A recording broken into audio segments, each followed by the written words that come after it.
یہ بیٹیاں جو ہوتی ہیں نا، ان کا بھی رویہ کو انوکھا ہوتا ہے ساری دنیا سے، انوکھا۔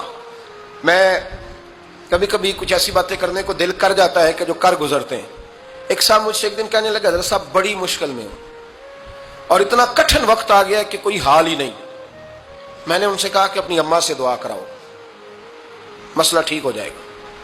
میں نے لگا اماں تو انتقال کر گئی، تو میں نے کہا بہن سے دعا کراؤ۔ کہنے لگا بہن دور رہتی ہے، تو میں نے کہا پھر بیٹی سے کرا لو۔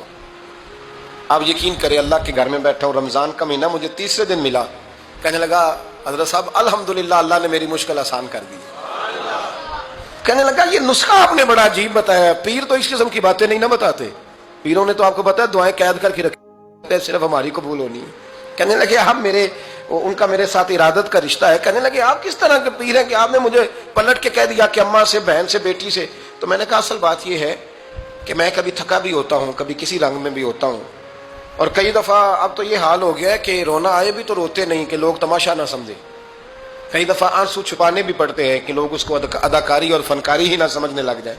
تو میں نے کہا یہ جو بیٹی ہوتی ہے نا، یہ جو بہن ہوتی ہے، یہ جو ماں ہوتی ہے، اس کو اشارتاً بھی آپ کان میں کہہ دینا مشکل میں ہوں تو یہ رات کو رو رو کے مصلی بھگو دیتی، یہ رو رو کے دعا مانگتی ہے بیٹے کے لیے، بھائی کے لیے، باپ کے لیے۔ اس کا رنگ ہر بیٹی پیار کرتی ہے، اور یقین کریں کہ کلیجہ ٹھنڈا ہو جاتا ہے جب بیٹیاں چھاتی پہ لیٹتی ہیں، تو لطف آتا ہے کہ اللہ کریم نے اس ننھی سی کلی میں کیا ٹھنڈک رکھی ہے کہ سارے دل کا جو ہے بوجھ اس نے ہلکا کر دیا۔ تو بتائیے پھر میرے نبی پاک کی شہزادی کی حضور سے محبت کتنی ہوگی۔